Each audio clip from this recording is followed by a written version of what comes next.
মৰমৰ ছাত্ৰ ছাত্ৰীসকল জনাই আছোঁ এটা গুৰুত্বপূৰ্ণ খবৰ। বহুতে এইটো অপেক্ষাৰত হৈ আছিলে যে কম্পাৰ্টমেণ্টেল এক্সামিনেশ্যনটো কেতিয়াৰ পৰা আৰম্ভ হ'ব। অৰ্থাৎ যিসকলে 2024 বৰ্ষৰ HSLC পৰীক্ষাত অনুত্তীৰ্ণ হৈছিলে, ফেইল কৰিছিলে, তেওঁলোকৰ কম্পাৰ্টমেণ্টেল পৰীক্ষাসমূহৰ সময়সূচী ওলাইছে। মই এইটো জনাই আছোঁ। মই আগতো কৈছিলোঁ যে মে' মাহৰ লাষ্টৰ ফালে হ'ব বুলি বহুতে মোক প্ৰশ্ন কৰিছিলে। তো সেইমতেই ৰুটিনখন ওলাইছে। তো মই ৰুটিনখন শেষলৈকে কৈ দিছোঁ যে কেতিয়াৰ পৰা আৰম্ভ হ'ব, কেতিয়ালৈ শেষ হ'ব। গতিকে শেষলৈকে ভিডিঅ'টো চাবা। তো ব'লা ভিডিঅ'টো আৰম্ভ কৰোঁ।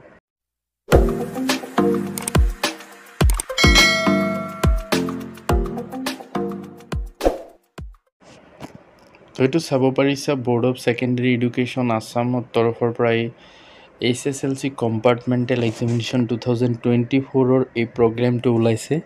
তো পৰীক্ষাটো আৰম্ভ হ'ব 28 মে' টিউজডে অৰ্থাৎ মংগলবাৰ। প্ৰথম দিনা থাকিব MIL অৰ্থাৎ অসমীয়া, বড়ো যাৰ যি MIL আছে সেইটো 9টাৰ পৰা 12টালৈকে হ'ব, বা ইংলিছ IL এইটো হ'ব পাৰে।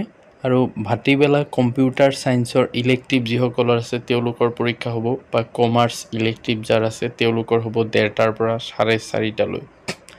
তাৰপিছত 29 মে' তাৰিখ বুধবাৰে জেনেৰেল মেথামেটিক্সৰ পৰীক্ষা হ'ব, ডেছক্ৰিপটিভ পাৰ্ট অনলি। অৰ্থাৎ MCQৰ যিটো পৰীক্ষা সেইটো নহয়, কেৱল 45 মাৰ্কৰ পৰীক্ষা হ'ব 9টাৰ পৰা 11টালৈ। লগতে ভাটিবেলা প্ৰাইভেট ছিকিউৰিটি NSQF ইলেক্টিভৰ পৰীক্ষা হ'ব, টুৰিজিম এণ্ড হস্পিটেলিটি NSQF ইলেক্টিভৰ পৰীক্ষা হ'ব, agriculture diary worker NSQF elective, animal health worker NSQF elective, automotive NSQF elective, ITs NSQF elective এইবিলাকৰ পৰীক্ষা হ'ব 1:30টাৰ পৰা 3:30টালৈ। মে' মাহৰ 30 তাৰিখে অৰ্থাৎ বৃহস্পতিবাৰে হ'ব general science descriptive part only. অৰ্থাৎ 45 মাৰ্কৰ যিটো লং কুৱেশ্যনৰ যিটো কুৱেশ্যন সেইখিনি আহিব, MCQ নাহে, 9টাৰ পৰা 11টালৈ।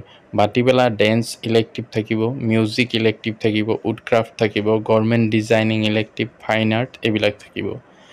তাৰপিছত 31 মে' ফ্ৰাইডে শুক্ৰবাৰে ইংলিছ থাকিব, ডেছক্ৰিপটিভ পাৰ্ট অনলি, 9টাৰ পৰা 11টালৈকে পৰীক্ষাটো হ'ব, ইংলিছ কেৱল। আৰু ভাটিবেলা হিন্দী, সংস্কৃত, জিঅ'গ্ৰাফী যিসকলৰ ইলেক্টিভ আছে তেওঁলোকৰ 1:30টাৰ পৰা 4:30টালৈকে হ'ব।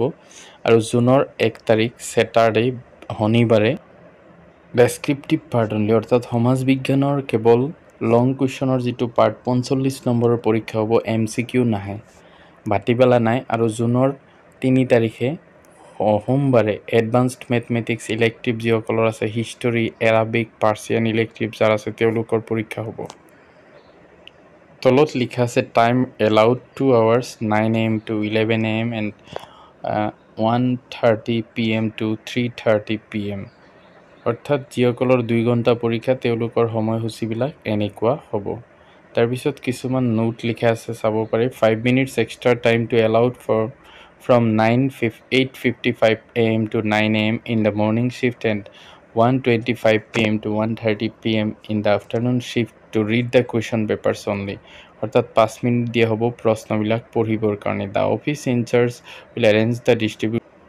অৰ্থাৎ অফিচ ইনচাৰ্জসকলে কুৱেশ্যন পেপাৰবিলাক ডিষ্ট্ৰিবিউশ্যন কৰিব। তো এইটো চাব পাৰিছে যে কম্পাৰ্টমেণ্টেল এক্সামৰ সময়সূচীবিলাক এনেকুৱা আছিলে। গতিকে সেইমতে পৰীক্ষাত গ'লেই হ'ল। তো ভিডিঅ'টো ভাল লাগিলে লাইক এটা কৰি দিব। Thank U.